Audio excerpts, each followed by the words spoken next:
County Board of Supervisors June 17th meeting notice and agenda was posted in the Government Center building in 2 places and posted on the county website on Thursday, June 12th, 2025.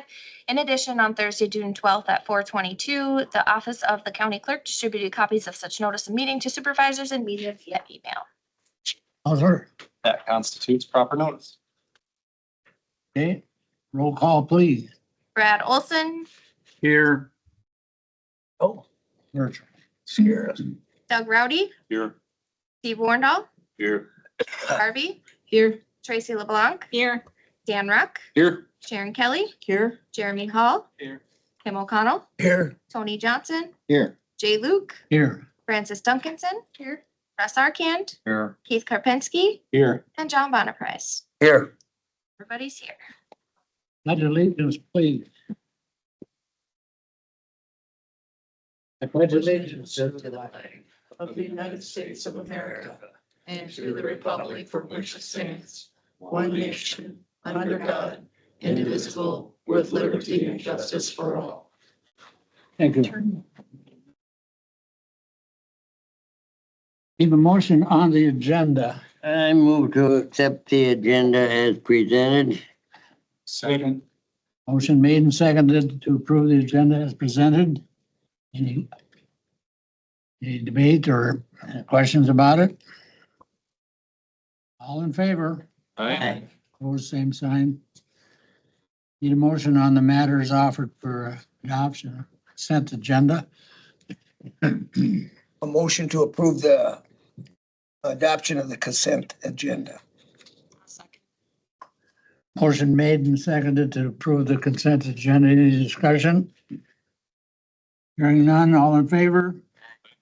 Same sign.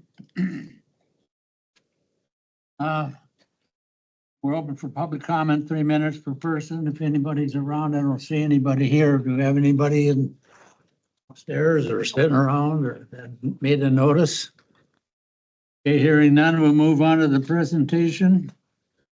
Tim will do it for West Cap, please.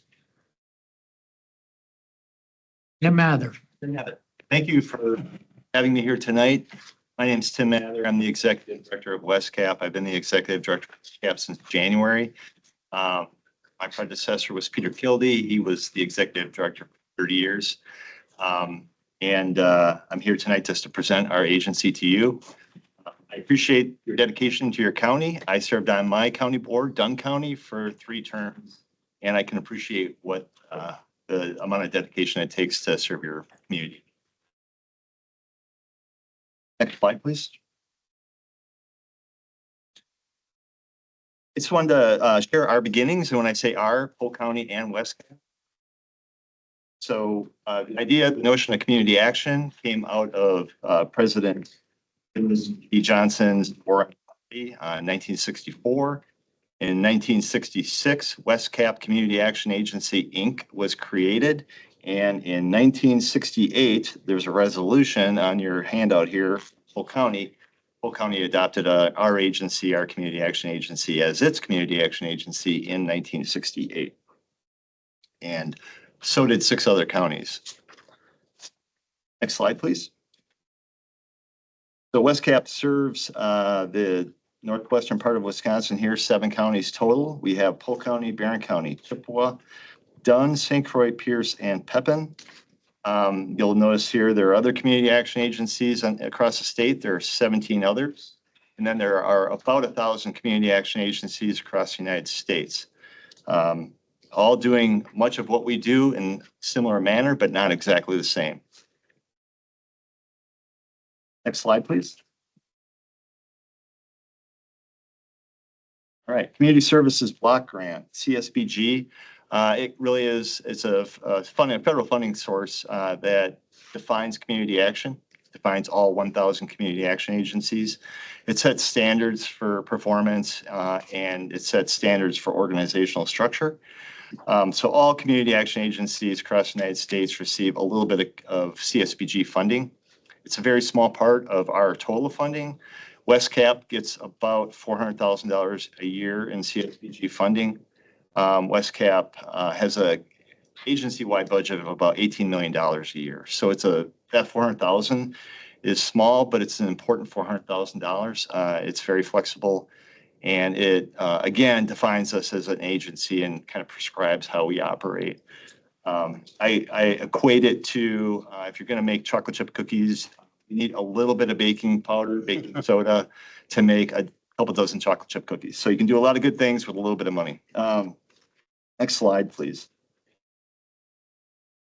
So on the top, our employees, Westcap typically is employing about 85 folks, and we are in Glenwood City, by the way. Coincidentally or anecdotally, our first executive director in 1966 identified the geographical location of Glenwood City as being the central of our service territory. He did that by cutting out a 2-scale representation of our service territory out of cardboard and found where it balanced on a nail. It was Glenwood City. So that's why we are in Glenwood City, for whatever that's worth. Westcap employs about 85 folks down in Glenwood City area. And then our leadership, our board is made up of 3 individuals from each county. So we have an individual that would be selected from the community. We have 1 low-income representative, and then we have 1 representative from each of our county boards. Next slide, please. Here we are, our service area of 7 counties. Total individuals that we assisted in 2024, 40,000 folks in those 7 counties theoretically. You'll notice that we have Burnett and Washburn also listed here. There are 3 programs that we were asked to administer in those 2 counties. Indian Head Community Action Agency lost their weatherization contract about 5 years ago, and we picked up those counties for those services. But otherwise, so 7 counties, 40,000 folks, 18,000 total households. And by far, our biggest programs are food access and resources, energy assistance, and then housing assistance. Energy assistance, coincidentally, or by the way, was administered locally here by your county government up to about 2 years ago. We took it over when the program administrator or the program applicant processor retired. That was a mirror. And that's pretty common. Most counties do administer their own energy assistance. So next slide, please. I mentioned food access. Food access to Polk County in 2024, we served 2,167 individuals. And the value of the services that we provided was $253,000. The 3 programs that we operate the Emergency Food Assistance Program, which is known as TFAP. It's been in the news a little bit lately for funding cuts. The second one is Community Supplemental Food Program, or CSFP, that is oriented towards folks 60 years and older. And then we operate the Senior Farmers Market Nutrition Program, and that's a small voucher that seniors can take to farmers market to buy fresh food. These are all USDA funded programs. Next slide. All right, housing services to Polk County, 171 households served, and the value of those services was $710,000. Few of the things that we do in Polk County and many of our counties is we are a developer of affordable housing units, and we do that through tax credit or low-income tax credit financing. We apply through WEDA, the Wisconsin Wisconsin Housing Economic Development Authority down in Madison. We apply through them to get projects for low-income affordable housing, and it's a tax credit initiative program. We've developed 24 units. We did that probably like in 2000. We developed those in St. Croix Falls. That is a LIHTC property. And then we also have one, is Clayton, is that in Polk County? Mhm. Yeah, so Clayton, we have 8 units down there. That was our first development. We built that in 1990, and that was also a LIHTC property. Housing stability services, we have a group of folks that provide planning, coaching, budgeting, people that are currently housed or, their housing may be in threat. Our folks will try to kind of help them navigate their lives to the point where they can maintain their housing or find housing. And then we do operate 3 federally funded, HUD-funded homeless intervention programs. We do not have a homeless shelter, but we operate programs that are designed to receive people once they're coming out of a homeless shelter, and we provide case management to help them navigate their lives to a point where they can hopefully find stable housing and kind of get the lug nuts tight on their life. So those are the services we provide related to housing. Next slide, please. Energy assistance to Polk County, 2,766 households. The average benefit is about $325 between heat and electric. So in Polk County, those 2,766 folks received a total in cumulative of $900,000, and those payments are made directly to the utility company. And again, Polk County provided or administered that service up to a couple years ago. We took it over. Weatherization in Polk County, we weatherized 128 homes. When I say weatherized means we go and we do an energy audit and we identify areas of the house that we could help them with to reduce their energy burden or energy load, energy usage of the house. Typically, that looks like us climbing in the attic with foam and sealing penetrations around soil stacks, wires. We might blow the attic with insulation.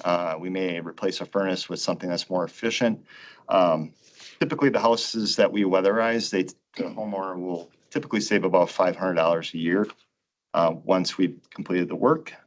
It's not home improvement. It's not home remodeling. Generally speaking, you cannot tell that we weatherize the house when we're done with it because most of the work is in places most people don't want to crawl into. So that's the nature of the work we do there. Additionally, we responded to 56 first responses to no heat. So if we have a low-income client that's enrolled in energy assistance and their furnace fails in the middle of the night on the weekend, they call WestCap, we dispatch one of our contractors, and within 24 hours, they have an assessment made, and hopefully the furnace has been repaired at the same visit. Total value of these services to Polk County, $330,000. And I already mentioned $500 is the average energy savings for a client that has their house weatherized. Next slide. Last program I want to touch on is skills and literacy. In Polk County, we served 33 individuals. The value of those services, $29,000. One of the programs that we're very proud of is our nursing skills program, and it typically is identifying low-income folks that are a certified nursing assistant. And I have a success story here. If you want to read it, I'll summarize it for you. That person she was probably in her 20s, worked at the Osceola Medical Center, $20 an hour, no benefits. Through our program, we were able to help her get into Northwoods Tech, get a registered nursing degree, help her with some of those costs related to that. Now she is full-time employed with benefits, $78,000 a year. So she's a good example of what we try to do at our agency, is like help them, give them a little shove and take care of some stuff for them while they get themselves pointed in a better direction.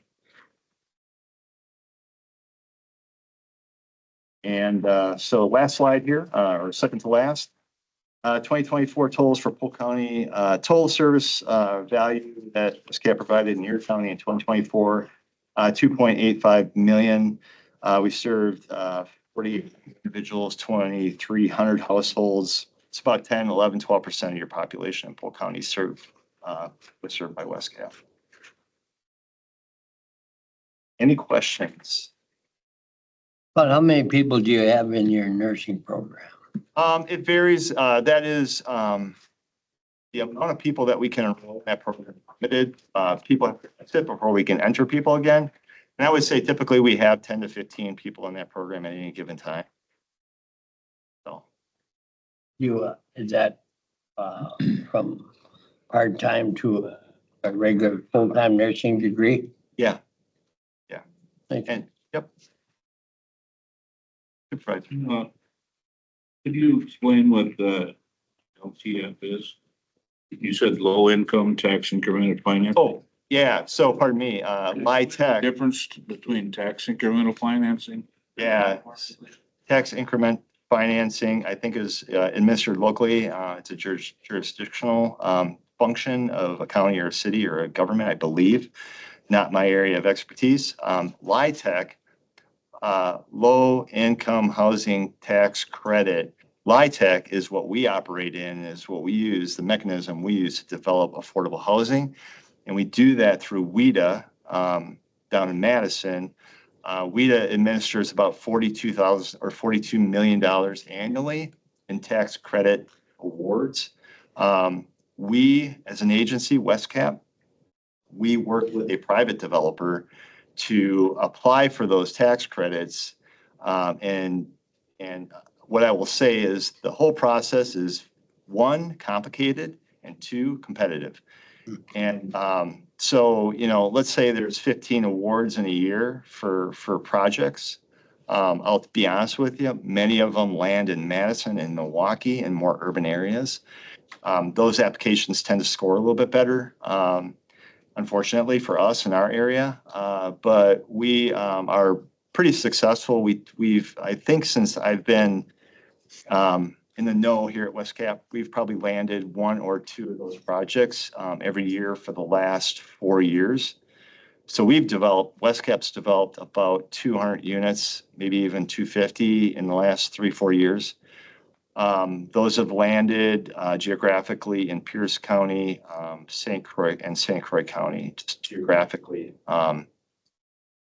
And again, we don't necessarily as developers have a whole lot of control over the scoring of how those applications are scored. And so we don't have a lot of control over where those projects ultimately land.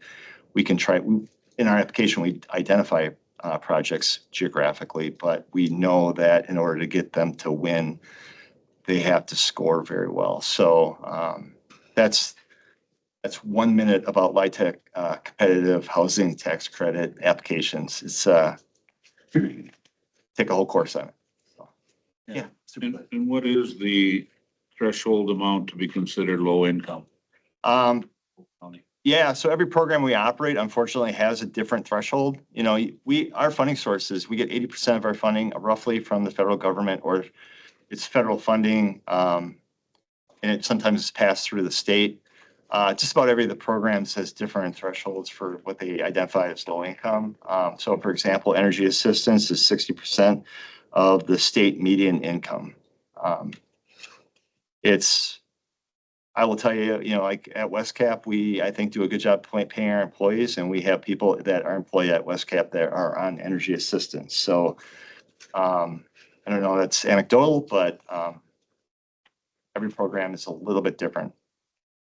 So, so for LIHTC affordable housing units, we designate units in the development, and in order to qualify to be in one of those units, you can only make a certain percentage of the area median income. So we have what we call 40% units, 60% units, 80% units, and those are all designated in the specific units in the development.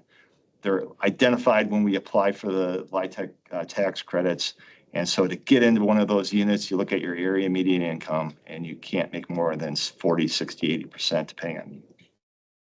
So some of them are formula based and some are just threshold. Supervisor. So are the changes in the community development block grant housing program going to cross over and impact what you do at all? Or is there any way WestCap is eligible to get in on some of that change and the shift in how those housing dollars are going to be used? So community services block grant funding, it's very fluid for us to spend. We have some flexibility with it. So different agencies use it for different things. We don't necessarily use it for funding for housing. We have other pots of money to work with for that. I don't know that other agencies do either. You might be referring to community development block grant funding, which is definitely very specific to housing. And WestCap does not participate in that block grant. Any other questions? Well, thank you, Tim. You're welcome. Thank you. Thank you for your service. And thanks for having me. I left some information at the back table. And I will stick around because I like county board meetings so much. And I miss being on the county board, so I'll just stick around. And if there's questions afterwards, Okay, find me. Thank- Thank you. okay. Resolution 1925.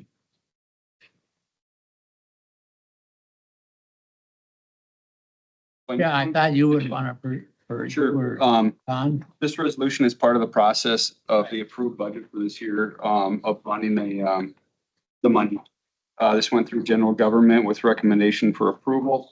The difference from the general government, resolution to this resolution, it has the exhibits that was handed out tonight.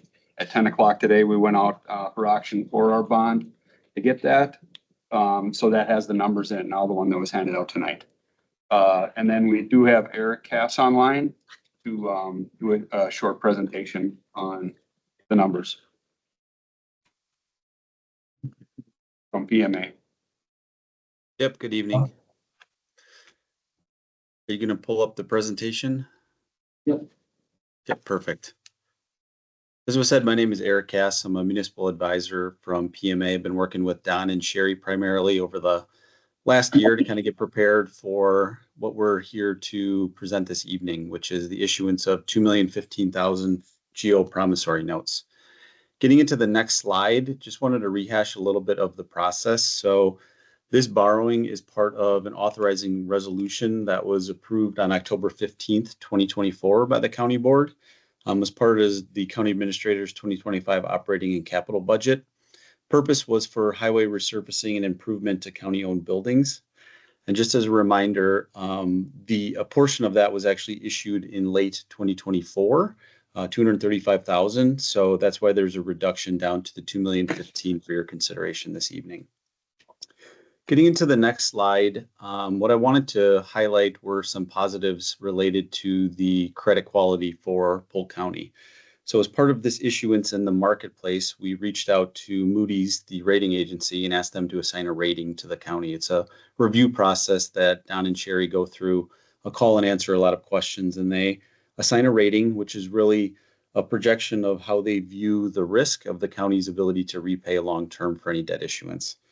So as highlighted on this slide, some of the positive things that came out of the report that was provided by Moody's. Number one is the AA2 rating, which was assigned, reflects the county's healthy financial position, stable local economy, and modest leverage. So the county finances were a very high point during the conversation and were reflected in the commentary within the rating.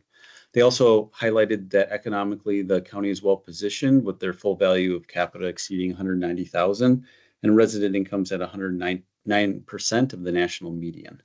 It does talk about regional growth has trailed the nation over the past 5 years, but I think those other factors certainly outweighed the trailing of the national average on the economic growth. And then finally, the county's cash and available fund balance ratios are extremely strong at 74% and 78% of revenue, respectively. And that was another significant highlight, is the county's ability to maintain positive cash flow and live within their means on an annual basis. Other last things that I like to highlight, number one is what could lead to an upgrade. So before I comment on those, the rating is fairly important, not only for ascertaining risk from their perspective on your ability to repay, but it also has a sometimes significant impact on the interest rates that you receive when issuing debt. So from a rating category standpoint, if you were to be one rating category higher, which would be AA1, it's probably 3 to 5 basis points, or 0.03 to 0.05%. And that would be reflective if you were to receive a downgrade as well. But some of the positive things that could lead to that upgrade in the future would be continued expansion and significant diversification of the local economy. So significant growth in terms of the local economy. And then a couple factors that they highlighted that could lead to a downgrade, which we definitely don't want, are decreases to the reserves approaching 40%. Again, we're currently at about 74, or increase in leverage above 250% of revenue. And that's really related to how much debt liability the county would have. On the lower right, the last thing I would point out is there are 66 counties in Wisconsin that currently hold a rating with either S&P or, in your case, Moody's. And you can see the distribution where the county falls in kind of the median category. There's a couple higher, 18 higher, but you're really in the largest band at that AA2 category.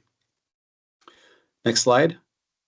Not going to spend a lot of time on this slide, but this is how we track interest rates and put projections together that we talked about at the government committee on June 11th. And what you're looking at here is from the start of 2024. The top line is if the county were to be issuing 20-year bonds. In your case, you're the green line, which we track, which are 10-year notes. And you can see the point I would highlight there is there's significant impact on the interest rate received. Much like a home loan that you might have a 10-year loan versus a 30-year loan, there's certainly value on the interest rate you receive when you're amortizing or paying back that debt in a shorter period of time than 20 years. The next slide starts to get into the results from the sale that we executed this morning at 10 a.m. So we were extremely pleased with the response from the market. We received a total of 9 bids. I will highlight that the one at the bottom was Midwest One Bank. So part of the unique piece that we did for the county at the request of Don and his team was to reach out to 3 local banks, Bremer, Pillar, and Midwest, and provide them all of the necessary information and directions on how to submit a bid. And Midwest One did bring forward a bid with an interest rate of 4.75%. So you'll see the highlighted TD Securities was the low true interest cost. So true interest cost is what we call all of the costs associated with the issue, and they came in at 4.07%. Getting into the next slide.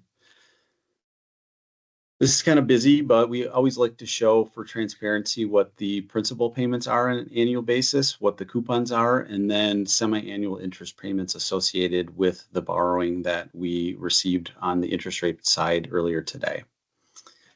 The next slide, I think, gives a little bit better picture of how that fits into the overall tax levy related to the repayment of debt. So on the far left under existing debt service are current obligations of the county that have already been issued in the past. So we bring those into the analysis. And then under final, you can see the amortization in a little summary format for the issuance of $2,015,000. The next column is the potential annual borrowing of $2,250,000. So that's one of the things that Don asked us to bring forward is, can we continue to maintain a level debt service with the potential for future borrowing, since that's what that column is modeled out from 2026 through 2029 at this point. And then one of the more important columns is under combined debt service. You can see that on the top line, your 23 levy and 24 levy were very flat at 2.65 million. And we project that you would maintain that same flat levy with not only this issuance, but potentially future issuances as well. Finally, just want to run through some key pieces to that kind of fit into the resolution that you are considering this evening. So on the next slide, sorry. We already talked through the description and the purpose, but the closing date is July 8th, 2025. And so as I talked about, we executed the sale this morning, but the funds would actually not be deposited into the bank account of the county until July 8th. That's the closing date. Principal maturities begin along with your first interest payment on February 1, 2026. So the tax levy approval this fall would entail the portion of this debt repayment as well as existing debt. If the county does not prepay the debt or pay it down early, it would be amortized or paid off in 2035 as a 10-year issue. It was issued as non-callable. And as I talked about, the credit rating from Moody's was AA2. So with that, I can pause and certainly answer any questions. Does your county still have a loan with Bremer Bank? Yes. Yes. How much we owe on that yet? Not offhand. Is our rating reviewed and established yearly? That credit rating would be reviewed at your discretion, and normally it's reviewed by the rating agency if you're going to access the market and do a borrowing. Thank you.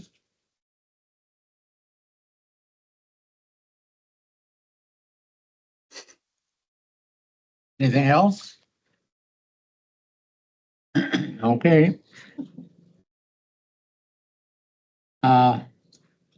Need a motion Second. Made and seconded. To approve the agenda or the resolution is presented in discussion. All in favor? Aye. Opposed, same sign. Okay, Thank you. next item is county board, chairman appointments. We're working on one right now. Should have an answer pretty quick. Actually, it's to, fill a vacancy at West Cap that Pam was unable to continue on. So we're trying to fill that. Other than that, I have no appointments to be made. Administrator, Yes, Mr. Chair, I have a couple of appointments, reappointments, as you told me. And I have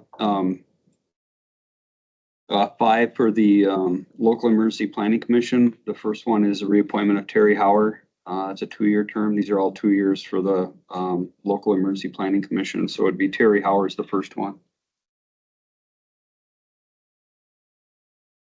Do you want to confirm all of them for that commission at one time? We should be able to. we should be able to, as far as I can see. Then that would include Tony Carter, Greg Marston, Tim Strobosh, and Darren Van Blarnetown.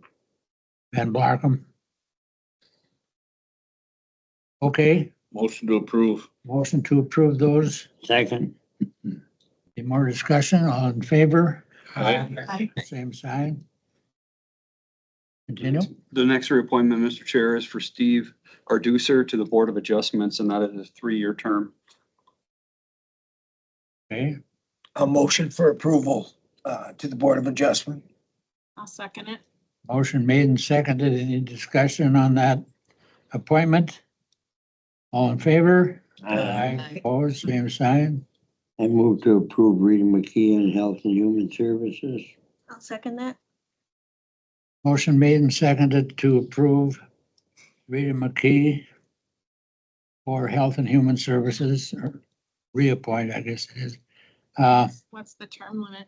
That is a 2-year term limit. If you And it- recall, last year I appointed 2 people to a 1-year term and 2 to a 2-year term. This will give us our turnover that was required on that. So every year we'll be doing 2 Yeah. on that. Okay. Okay, any more discussion on that? All in favor? Aye. Opposed, same sign. Okay, The next appointment is a new appointment. It's Dr. Rebecca Lehman to Health and Human Services. This is a 2-year term. She will be replacing Dr. Arnie Lagus on the committee. Rebecca Lehman is currently working at St. Croix Medical Center for over 29 years. She is a medical director of the quality and the vice president of the medical affairs. She also is on the One Day Health Board, which provides medical care and understanding to areas in Uganda. And again, she'll be replacing Dr. Lagus on the Health and Human Services Board. okay. Need approval on that? Motion to approve. I'll second it. Motion made and seconded to approve. Discussion? All in favor of Rebecca Lyman? Aye. Opposed? Same sign, none. Supported. County Board report.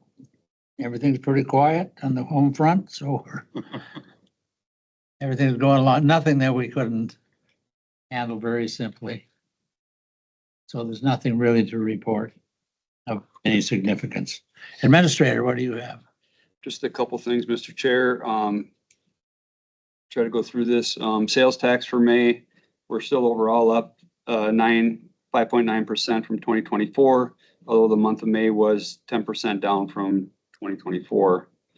Earlier this month, we had a police squad hit by a side-by-side in early morning at 126 on State Highway 35. Officer and the K9 were not injured in that one, and the person that hit them was arrested. Repairs to the Atlas Dam are out for bid. The repairs to the Clam Falls Dam, the final is going on right now and hope to be completed by the 18th. County Road I is closed as that work gets done. We did get the audit report back from CLA on GAM. We'll pass that out to general government. The audit came out very positive. Dana's doing a great job down there. In 2023, they had a net gain in their balances of $147,000. In 2024, they had a gain positive of $1.1 million.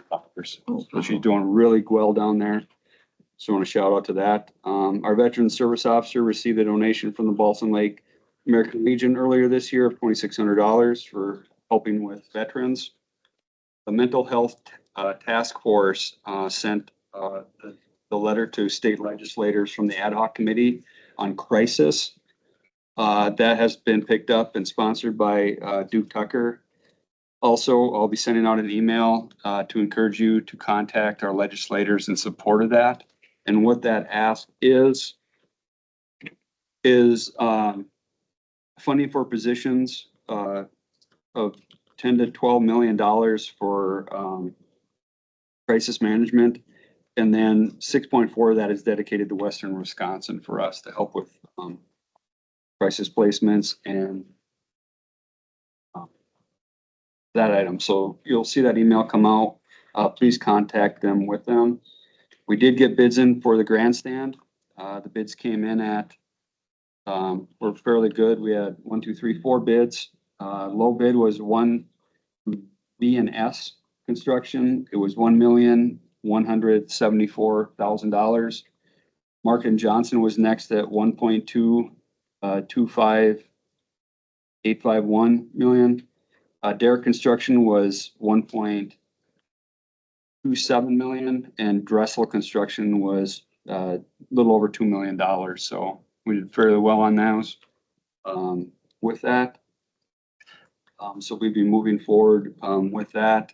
We did get the documentation back from the fair, talking with Don at General Government on their cash handling and was expected them. So we should be able to award here shortly on that one. So that project will be going, and hopefully by next fair they'll be sitting in brand new grandstands on that one. This year we're up to 5 fatalities on our highways, and other highway constructions keep going. And again, the sheriff announced the retirement of Mike Stoffel, Captain Mike Stoffel, after 32 years on there. So I think that's all I have for tonight. Okay, It looks like they started getting ready to pave at the recycling center. Yes, we finally got the excavating contractor back on site, graded that out. They anticipate starting paving tomorrow. With that, then the fence will go out. And if you notice, the new fencing at the entrance point gives us the ability to have our recycling bins available 24/7. So the gates won't be locked at that, drop off 24/7 in the recycling bins. very good. Nice to see. Do you have anything planned for an open house for the public or the townships? We have not. Be interesting. Several calls about it. On an open house. You supervisors have anything to report? Go ahead, Fran. I have something for all of my fellow supervisors and key county staff to save the date of Friday, August 29th. The Polk County Historical Society and Museum is holding a Prohibition Ball fundraiser with drinks, food, and music. And new this year, with the cooperation of our own Polk County Sheriff and his department, will be jail and bail. So citizens may post a fee to have us arrested and brought before the judge at the old courthouse, where he will set our bail, and we will be in the jail cell at the Historical Society until we make enough phone calls to raise our bail and get out. So our our sheriff's department has graciously agreed to help us out with that. So think about who you would like to have arrested. I got a few names on my list already, and I heard I'm on somebody else's list too. So this is a good event, a fundraiser. We're not going to do anything against anybody's will, so, don't worry about that. But we are hoping that in the good spirit of having a little bit of fun and participation and helping out a county-owned entity like the Historical Society and Museum, that we'll get a good turnout of participation. So it can be a private citizen, any local official, elected or otherwise, or your neighbor, or anyone. So we don't have the judge set yet. We are going to be approaching a couple of individuals and maybe a retired judge.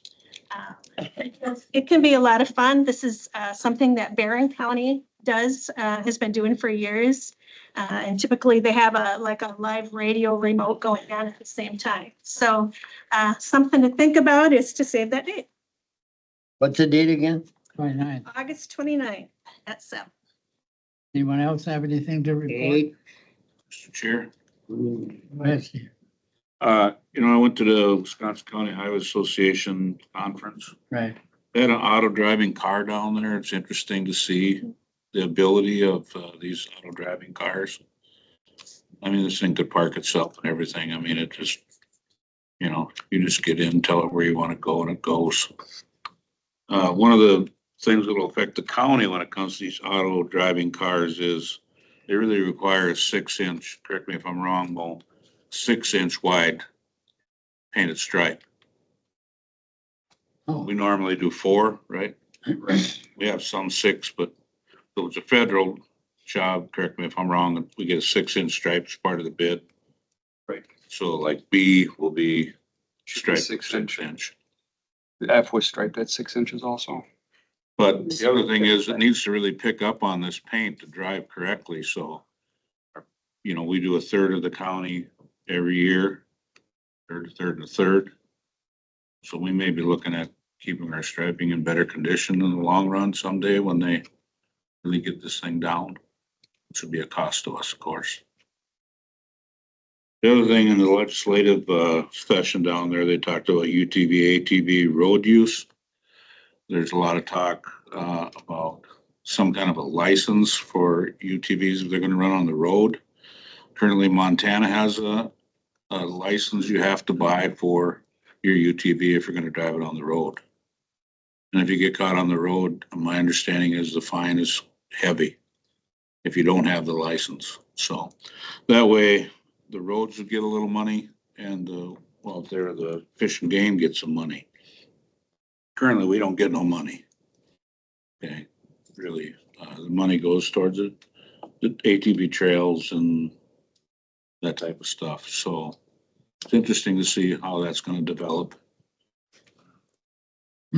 over the whole state as the conversation develops.